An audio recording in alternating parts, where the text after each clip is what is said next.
秀丽，既然王雨柔变了心，那我去你家提亲吧。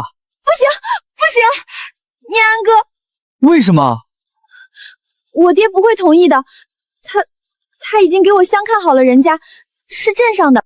我家条件不好，我还有个弟弟。我爹这个人最是重男轻女，他天天指望我嫁个有钱人，然后接济家里。念安哥，你听我说，雨柔是独生女，她爸是村长，家庭条件是村里独一份儿，家产肯定全留给她。你要是拿下她，就能过上好日子了。重回70年代，我成了奶奶的爽文系统。年轻的爷爷捧着花来找她时，我下达了第一个指令：扇他！虽然奶奶不明所以，但她还是听话的扇了爷爷一巴掌。年轻的爷爷捂着脸，有些难以置信。雨柔，为什么？哼，删就删了，需要理由？删就删了，需要理由？前世爷爷就是靠着奶奶做起的生意，他的大学费用、做生意本金都是我奶给的。我奶为这个家付出了一切，可最后爷爷却让他这一生都成了个笑话。后续没什么看头了，两人在河边你侬我侬，商量着怎么拿下我奶，算盘珠子都快蹦我奶脸上了。我奶打了个哈欠，回了家。第二天，奶奶扛着锄头下地正工分，夏天的日头毒得很，没干一会儿就汗流浃背。爷爷不知道从哪个角落里钻了出来，换上了一身洗得发白的旧衬衫，头发也梳得整整齐齐，开了屏的孔雀，骚包，没毛病。他走到奶奶身边也不说话，闷着头就开始锄地，动作生疏，架势倒是摆得挺足。奶奶眼皮都没抬一下，爷爷吭哧吭哧干了小半天，见奶奶没什么反应，他似乎有些急了。休息的间隙，他磨蹭到奶奶身边，从口袋里掏出一张叠得方方正正的纸片，飞快地塞到奶奶手里。雨柔，晚上镇上有新电影，我弄到票了。爷爷见状，心里一喜。那我晚上在村口等你。奶奶还是没吭声，只是把电影票随手放在旁边的石头上，然后闭目养神起来。爷爷却大喜，以为奶奶默认了，腰也不酸了，背也不疼了，挥起锄头更加卖力了。一下午就在爷爷单方面辛勤劳作中过去了。收工的哨声响起，奶奶利索地扛起锄头就往家走。爷爷累得够呛，腰都快直不起来了，但还是在身后喊：晚上别忘了，村口见。我答应了吗？票不是还在那儿放着呢？爷爷傻眼了，没答应。那他这一下午像头牛似的哼哧哼哧干了半天活，周围还没散尽的乡亲们顿时发出一阵哄笑声。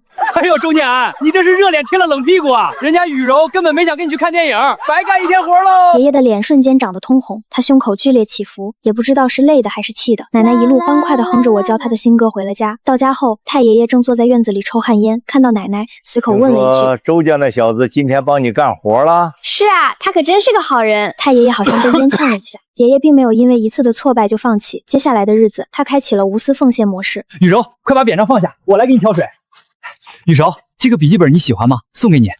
雨柔，这是我今天去城里买的水果糖，可稀罕了，给你吃。我奶秉持着不主动、不拒绝、不负责的3不原则，东西照单全收，活任他干。但每当爷爷想更进一步，我奶就开始装傻充愣，我忍不住拍案叫绝：高，实在是高！吃一堑长一智，吃一堑再长一智，最后他就吃饱了。我以前怎么不知道我奶这小老太还会玩抽象梗啊？这天，爷爷又干完了地里的重活，累得满头大汗。雨柔，你看我这段时间表现还行吗？当然啦，我们村就属你人最好。那明天赶集，你跟我。家里鸡还没喂呢，我先走了。不行，你今天必须给我一个答复，离他远点儿。那是一个身材高大的青年，一身半旧的军绿色衣裳，袖子挽到手肘，露出线条流畅的小臂。他背对着奶奶，肩宽腰窄。我吸溜了一下口水，奶奶的身子狠狠颤了颤。极品啊！奶，这谁啊？这谁？就算是没看到脸，也觉得很帅啊！我奶的耳根微微有些发红，她紧了紧手指，连意识都变得格外羞涩。我的初恋，我差点一口老血喷出。修罗场啊！我爱看。爷爷被推得一个踉跄，脸色顿时变得难看。陈岩，你什么时候回来的？与你无关。那我和雨柔的事儿也与你无关。我能管吗？奶奶点头如捣蒜。陈岩笑了笑，转向爷爷时眉头挑得老高。爷爷气得脸色难看。陈岩不再看他，转身对奶奶语气柔和：我送你回家。夕阳把两人的影子拉得很长，看上去格外和谐。爷爷站在原地，眼里全是屈辱和不甘。虽然他是我爷，但我还是有点幸灾乐祸。奶，爷的脸都快气绿了。奶奶没回应我，她的注意力全放在了陈岩身上。陈岩话不多，只是沉默地走在奶奶身侧，夕阳落在他轮廓分明的侧脸上，眉眼深邃。陈岩把奶奶送到家门口，就送你到这儿吧。谢谢你啊，陈岩哥。他欲言又止。我刚回来，还有些手续要办。以后你要是有什么事儿，可以找我。别看了，别看了，人都走没影了，快跟我老实交代，怎么个事儿？他算我邻家哥哥，家境不好，爹妈去世的早，算是吃百家饭长大的。后来参军了，开始还有几封信，可最后我爹觉得他无根无凭，前途未卜，不太同意。加上周念安又回来了，原来如此，天意弄人。前世陈岩回来时，奶奶跟爷爷已经定亲，这一错过就是一辈子。碰上陈岩那小子了。那孩子听说在部队里立了功，现在转业回来，安置到县里五常部了，吃公家饭的。这话说的平淡，但意思却明白，他同意了。奶奶没接话，只是耳根又悄悄红了一点。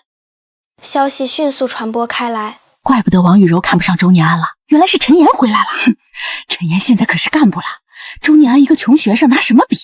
我就说雨柔那丫头精明着呢，以前是没得选，现在好的回来了，还能要那次的不成？这些议论传到爷爷耳朵里，无异于火上浇油。他向来心高气傲，受不了这种对比和贬低，尤其是当初各方面都不如他的陈岩。他憋着一股劲，想要证明自己。大学通知书下来那天，他考上了，可算是扬眉吐气了一回。村里读一个大学生，爷爷家里高高兴兴为他办了升学宴，都是一个村的，奶奶也去了。爷爷穿着崭新的中山装，胸前别了一朵大红花，被乡亲们簇拥在中间。他端着酒杯，带着期待走到奶奶面前。雨柔，我考上了，恭喜！爷爷脸上的得意更明显了。雨柔，现在后悔还来得及。我知道你之前是闹脾气，只要你现在点个头，等我大学毕业，工作稳定了，我们就……前世爷爷大学的学费都是奶奶供的，通知书到手那天，雨柔，只有你能帮我了。等我毕业，分配了好工作，我一定风风光光娶你，让你过上好日子。奶奶信了，她求着太爷爷预支了家里的钱，天不亮就起床。我去砖窑办公了，中午不用等我。慢点走，注意身子，别太拼了。雨柔，歇会儿吧，你这天天连轴转，身子扛不住的。周念安有你这么个媳妇儿，真是好福气。没事，婶子，我能行。念安还等着学费呢，不能耽误。中午随便啃2口窝头，下午又跑去给镇上的编织厂编竹筐，晚上还在煤油灯下糊火柴盒。奶奶用自己单薄的脊梁和太爷爷半生的积蓄，硬生生为爷爷铺平了求学的路。再后来，爷爷大学毕业了，两广发展迅猛，爷爷靠着奶奶的本钱干起了批发的生意，生意越做越大，在县里买了地皮，盖了房子。可奶奶的腰还是不好，去了医院，医生只说好好养着。我5岁那年，奶奶腰痛哼了一夜。奶，你疼不疼？我去叫爷爷来帮你揉揉。丫头不哭奶不疼，不用叫你爷爷，他累了一天了，让他好好休息。奶，爷爷怎么不替你揉揉腰呢？我妈肚子痛的时候，我爸都会替她揉一整晚的。丫头，奶奶没事儿。升学宴结束以后，爷爷就开始挨家挨户的借钱，可惜我奶现在压根不理他，他只能拉下面子去找了村里几个家境稍好的人家，但无一例外都被婉拒了。最后还是太爷爷不忍心村里唯一一个大学生被埋没，以村长的名义发起募捐。走之前，他来找了奶奶。雨柔，你等我回来。奶奶没说话，我也一时拿不准爷爷是什么意思。他不是一直喜欢陈秀丽吗？直到他走后几天，奶奶无意间听到陈秀丽在跟别人聊天。念安哥说了，让我等他回来。广撒网啊！以前真不知道我爷这么渣啊，还不要脸呢。爷爷走了，但村里的闲话并没停。他们说周念安这一走，是鲤鱼跳了龙门，以后就是城里人。可惜了，我奶没抓住。王桂花，你这么愿意，怎么不自己抓呢？小嘴嘚啵嘚啵，张嘴就拉，是不是欠收拾？我奶当即就站了出来，指着那人的鼻子。王桂花也知道我奶现在虎得很，一个闪身就跑了。干他娘！别跑！我奶不依不饶，拿着粪瓢就追了上去。王桂花哪敢停，一停就驶到临头了。她一股脑冲到村委，村委独栋房子里走出来一个人，是陈岩。我奶眼疾手快，当场扔了粪瓢。陈岩哥，你怎么在这儿？陈岩懒得戳穿，默默捡起地上的粪瓢。办点事儿，你呢？奶奶不语，只是一味的脸红。天气好，我散散步。女孩子家家的，别老整这些东西。陈岩如今算是有铁饭碗了，他长得好，性子好，还是当兵回来的。村里有好些姑娘往他身边凑，他也算专一，来者都拒，除了我奶，甚至还主动来家里献殷勤。他不爱说话，来了就帮太爷爷做事，挑水、劈柴，有时会带点供销社的稀罕点心，有时会带几尺好看的布料，明眼人也都看出来了，这是有心思在我家的。陈岩来了，又带东西干啥？太见外了。雨柔，供销社刚到的料子，看着好看，给你带了点儿。跟你说过多少次，不用给我带东西，你自己留着花。我去挑水，院里的缸空了。奶，你看你陈岩哥对你多上心，供销社的稀罕货都先想着你。别胡说，他就是客气。商量商量，把事儿定了。说什么呢，爹？我要挣钱，搞钱才是硬道理。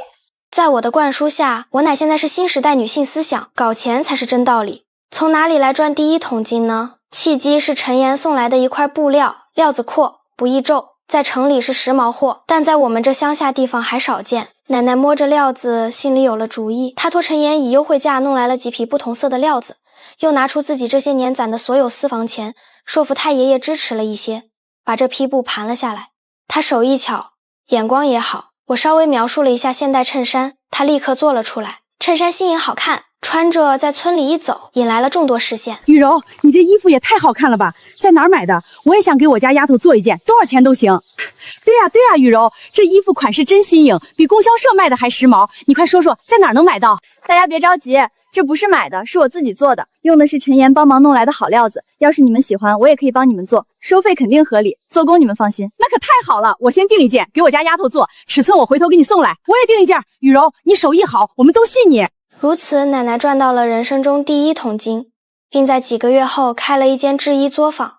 这期间，爷爷来过几封信，信里先是描述大学的新鲜生活，字里行间透着优越感。后来字迹渐渐潦草，内容也变成了抱怨生活的清苦和学业的繁重。我点名没钱了，找你支援来了。晦气！爷爷大二那年，奶奶的生意已经做到县里了，而陈秀丽被逼婚了。对方是个镇上丧偶的供销社主任，年纪比她大不少，但彩礼给的大方。陈秀丽不愿意，在家里闹了几场，被他爹打得半死不活。她从家里逃了出来，求奶奶借她一点钱。她哭得梨花带雨。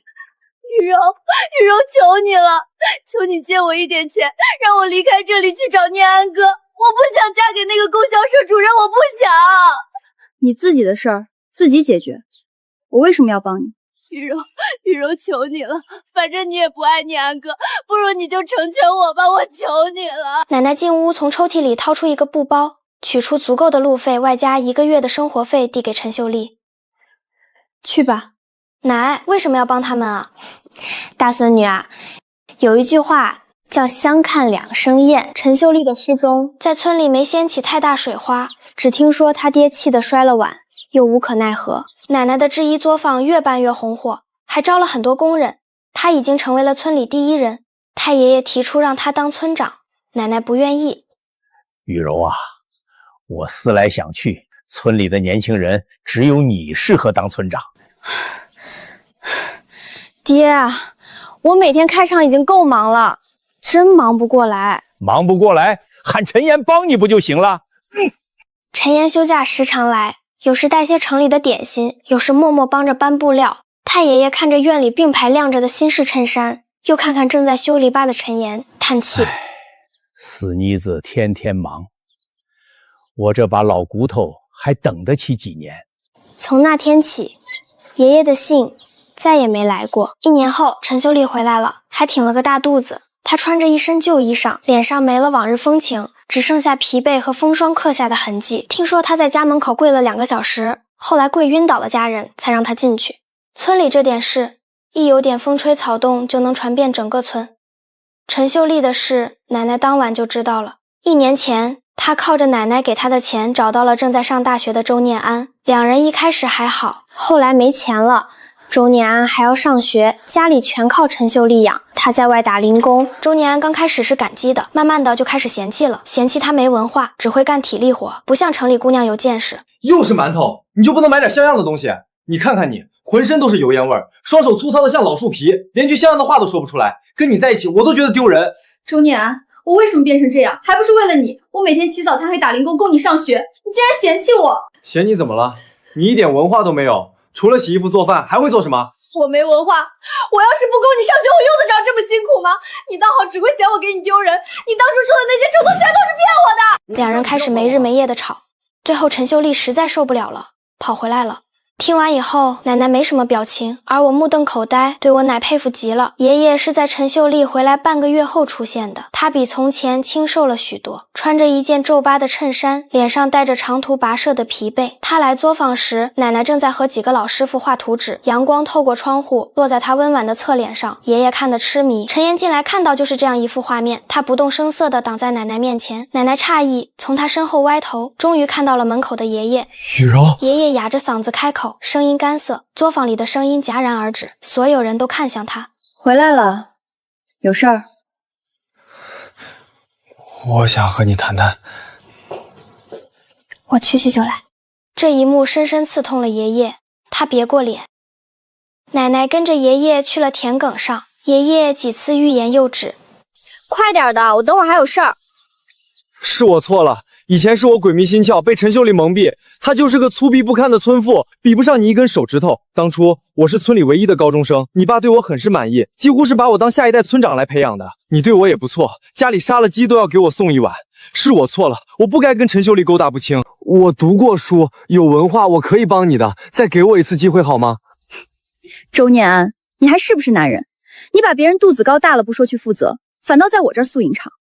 我是什么垃圾袋吗？别人不要的垃圾都往我这儿送，你能帮我什么？我能帮你算账、出谋划策，我还会……你除了会写几句酸诗，会画几张吃不到的大饼，还会什么？哦，还会在河边偷偷跟别人约会，会不要脸的让我等你，会隐晦的让我给你寄钱。爷爷再说不出半句话，灰溜溜的走了，走得太快，栽进了田里。最后还是陈岩把他救出来的。爷爷的脸色五彩纷呈，很是好看。爷爷最终还是娶了秀丽，听说只给了一点彩礼。陈家虽然不满意，但也没再说什么。两人结婚以后也是争吵不断。爷爷大学最终也没上完，他辍了学，回了村，干起了农活。他原本是想做点小生意的，可家里实在是太穷了，没有本钱。而奶奶的制衣厂越开越大，厂房扩建到了县城，订单接到了市里。奶奶的制衣厂成了县里的明星企业，她也成了远近闻名的女强人。奶奶也没忘本，看着村里孩子们每天要跋涉10几里山路去隔壁村上学，她做了一个决定，捐资给村里建一所小学。消息传开，全村都沸腾了。太爷爷抽着旱烟，脸上是藏不住的骄傲。剪彩那天，锣鼓喧天，红旗招展，崭新的校舍，灰瓦白墙，窗明几净。县里的领导都来了，握着奶奶的手连连称赞。奶奶穿着自己厂里的厂服，头发利落地挽在脑后，笑容得体，举止从容。她站在台上发言，声音清亮，目光坚定。台下人群拥挤，爷爷缩在角落里，穿着一身洗得发白的旧工装。他怔怔地望着台上那个仿佛会发光的女人，眼神一阵恍惚。看什么看？眼珠子都快掉出来了，你还不死心是不是？你干什么？别掐我！干什么？我让你别盯着他看。她现在是县里有名的女强人，是你高攀不起的人，再看也不是你的。晦气，跟了你这种没出息的人，我真是倒了8辈子血霉。你闭嘴，别在这里丢人现眼。说完，爷爷气得转身就走，脚步匆匆，背影显得格外狼狈落寞。剪彩圆满成功。晚上，一家人围坐在院子里吃饭，太爷爷抿了一口小酒，看着并排坐着的奶奶和陈岩，他清了清嗓子，开始敲边鼓。雨柔啊，你看，你这事业也稳定了，学校也建起来了，算是了了爹一桩大心事。奶奶夹了一筷子菜，了声。太爷爷不放弃，目光转向陈岩。陈岩，你年纪也不小了，在武床部工作也稳定，就没考虑过成个家？说，看缘分。缘分？缘分不就在眼前吗？我看你俩就挺有缘分的，从小一起长大，知根知底儿。现在一个能干，一个稳重，多好！爹，吃饭都堵不住您的嘴。而后给陈岩也夹了一筷子菜，陈岩眼里漾开温柔的笑意，他默默地把奶奶不爱吃的姜丝挑到自己碗里。我也是现在才知道，原来奶奶不爱吃姜丝啊，可前世奶奶分明是能吃的。奶，你不吃姜丝啊？是啊，怎么了？但你前世是吃的啊。那或许是习惯了吧。是啊，爷爷是爱吃的。太爷爷明确态度以后，陈岩几乎是天天都来家里。知道奶奶忙起来顾不上吃饭，他会掐着点送来还冒着热气的饭菜。看到奶奶因为画图纸肩膀酸痛，他会默不作声地站到她身后，力道适中地帮她揉肩。这一天，奶奶要去市里谈一笔大订单，需要出差2天。陈岩知道后，提前请好了假。出发那天一早，他就等在了家门口，手里还提着个军用水壶和一个布包。市里路远，我送你。他语气自然，不容拒绝。奶奶看着他，轻轻嗯了一声。路上，陈岩把水壶递给他，又打开布包，里面是几个还温热的鸡蛋和烙饼。里面是泡的菊花茶，清热。吃的你拿着，路上垫垫肚子。奶奶接过来，心里暖暖的。到了市里，奶奶去谈生意，陈岩就在招待所等着。等奶奶谈完合作，回到招待所时，陈岩已经打好了热水，房间里弥漫着淡淡的饭菜香。累不累？累倒是不累，就是有点想你。雨柔，你说什么？你再说一遍。没说什么，你赶紧回去休息吧，我也累了，要睡觉了。好，我不打扰你，你好好休息，有事就喊我，我就在隔壁房间。奶奶面色一红，匆匆把陈岩推出了房间。从市里回来后，奶奶和陈岩的关系更近了一步，村里人也都看出了苗头，纷纷打趣：雨柔，啥时候请我们喝喜酒啊？陈岩可是个好小伙，抓紧啊！奶奶只是笑，不承认也不否认。这天，奶奶在厂里忙到很晚，出来时天都黑透了。陈岩如常等在门口，手里提着一盏煤油灯，昏黄的灯光照亮了一小片路，也映照着他英俊的侧脸。两人并肩走在安静的村路上，夏夜的微风带着稻香，蛙声此起彼伏。今天怎么忙到这么晚？累坏了吧？不怎么累，就是这批订单赶得急，又麻烦你等我这么久。不麻烦，等你多久都愿意。路黑，牵着稳当点。奶奶的脸一下烧了起来，好在夜色深沉，看不真切，她没再挣脱，任由她牵着手心传来的温度一路烫到了心里。我一路尖叫：奶，结婚，结婚啊！星光点点洒在两人交握的手上，静谧而美好。太爷爷站在家门口，远远看到这一幕，摸着下巴，满意的笑了。第二天一早，村里就传开了奶奶和陈岩牵手的事儿。哼，不就是仗着有几个钱，陈岩同志怎么就看上他了？这话刚说完，就被路过的太爷爷瞪了回去。我家雨柔能干懂事儿，陈岩看上她是福气，轮得到你说三道四？王桂花缩了缩脖子，灰溜溜的走了。奶奶去厂里时，陈岩已经在门口等她，手里还提着2个热乎乎的肉包子。刚在供销社买的，趁热吃。奶，趁他现在对你好，赶紧敲定婚事。昨天谢谢你。应该的。正说着，周念安扛着锄头路过，看到两人并肩走的样子，脸瞬间沉了下来，狠狠瞪了他们一眼，才气冲冲的走了。渣爷这是酸了，晚了。奶奶的制衣厂接到了市里的大订单，要求1个月内做出200件新式连衣裙。厂里的工人不够，奶奶正犯愁，陈岩就请了年假过来帮忙。他虽然不会做衣服，却有力气搬布料、裁布料、整理成品，忙得脚不沾地。晚上工人都下班了，两人还在厂里加班。奶奶画图纸，陈岩就在一旁给她递水、扇扇子。你看陈岩爷爷多贴心，比渣爷强100倍。奶奶嘴角微扬，没说话，却把手里的凉茶递给了陈岩。歇会儿吧，别累着。陈岩接过，喝了一口，目光落在奶奶的图纸上。这裙子真好看，城里人都会喜欢的。正说着，外面传来脚步声，周念安竟然找来了，手里还拿着一把青菜。雨柔，我听说你忙，给你送点青菜。不用了，我这里有。雨柔，我知道你还在生气，我真的知道错了。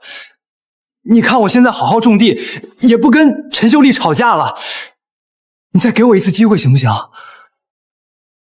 周同志，雨柔不想见你，请你离开。我跟雨柔说话关你什么事儿？你不就是个吃公家饭的，有什么了不起？奶怼他，让他知道你现在有多厉害。周念安，我再说最后一次，我跟你没关系了，你好好跟陈秀丽过日子，别再来烦我。还有，我现在的日子不是你能攀得起的。周念安脸涨得通红，气得浑身发抖，却一句话也说不出来，只能攥着那把青菜灰溜溜的走了。别跟他置气，不值得。我才不气，有你在呢。市里的订单按时完成，客户验收时赞不绝口，还说要跟奶奶长期合作。奶奶高兴坏了，决定给厂里的工人发奖金，还请大家吃了一顿饭。饭桌上，太爷爷拉着陈岩的手，越看越满意。陈岩啊，我看你跟雨荣也挺合得来，不如就定个日子，把婚事办了。玉熟，我听你的。奶奶的脸一下红了，低下头，小声了一声。周围的工人都鼓起掌来，纷纷送上祝福。只有角落里的周念安脸色阴沉的可怕，他是来蹭饭的，没想到却听到了这个消息，一口饭咽在喉咙里，差点呛死。陈秀丽坐在他身边，狠狠掐了他一把。看什么看？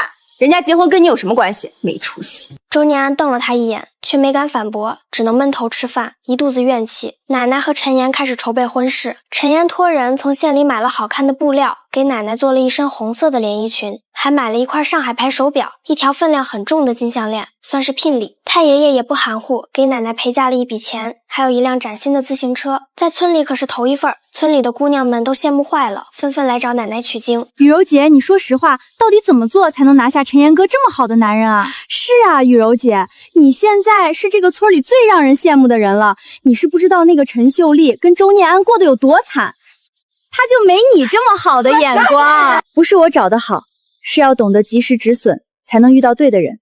这天，陈秀丽突然来找奶奶，眼睛红红的，像是哭过。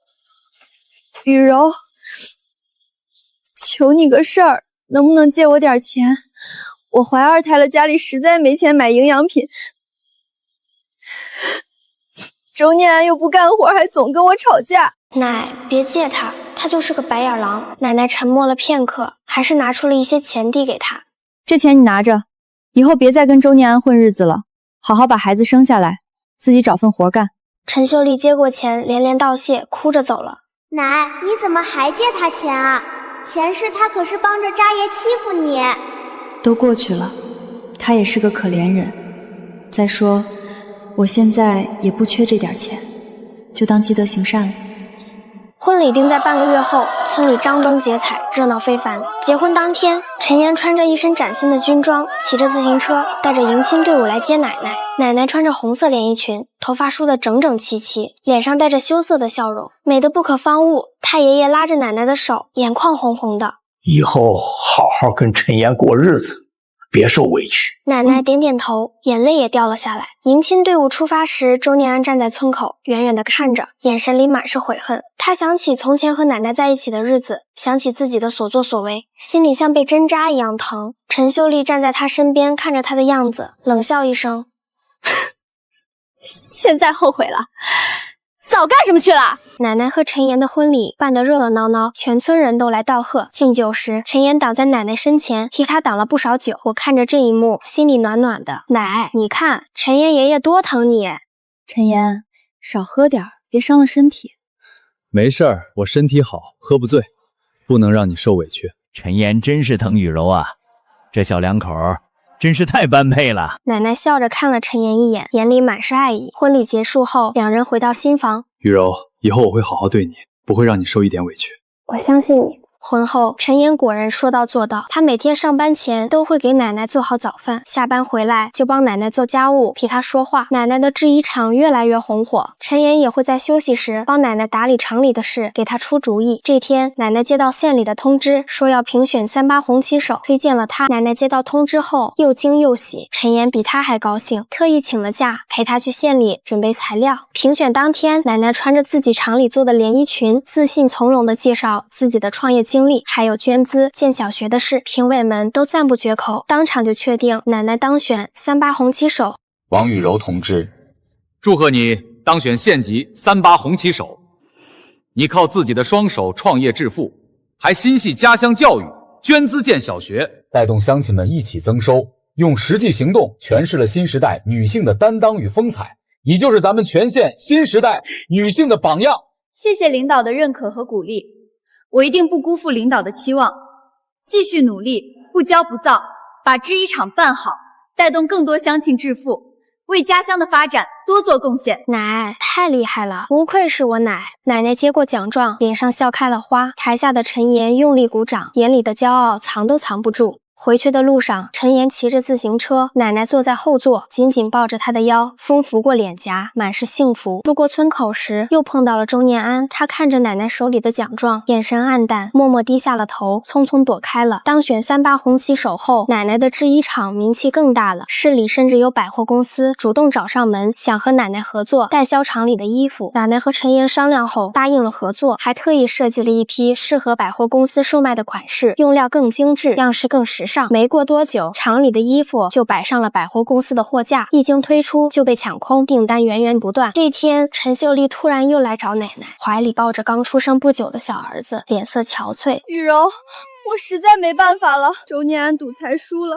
还欠了一屁股债，人家都找上门来了，求你再帮我一次，不然他们就要把我们娘仨赶出去了。奶，这次可不能再帮他了。周念安烂泥扶不上墙，帮了也是白帮。奶奶看着他怀里的孩子，心软了，却没再给钱，而是说，我可以让你去厂里做工，管吃管住，还能挣工资，靠自己的力气还债，总比求别人强。陈秀丽喜出望外，连连道谢，当即就答应了。奶奶给她安排了简单的缝补活，虽然累，但能挣钱，还能照顾孩子。陈秀丽做得格外认真。周念安得知后也来找奶奶，想让奶奶也给他安排个活。雨柔，我知道错了，我也一定好好干活，不赌钱了。你就给我个机会吧。厂里不养闲人，你要是真能悔改，就自己找活干，别再来找我。周念安不死心，还想纠缠，被陈岩挡在了门外。周同志，请你自重，别再来打扰雨柔。周念安看着陈岩严肃的眼神，没敢再闹，灰溜溜的走了。陈秀丽在厂里做工很卖力，手脚麻利，活也做得干净，慢慢得到了其他工人的认可。奶，没想到陈秀丽这次居然真的悔改了。人之初，性本善，只是被生活逼急了，给他一个机会，总比逼死他强。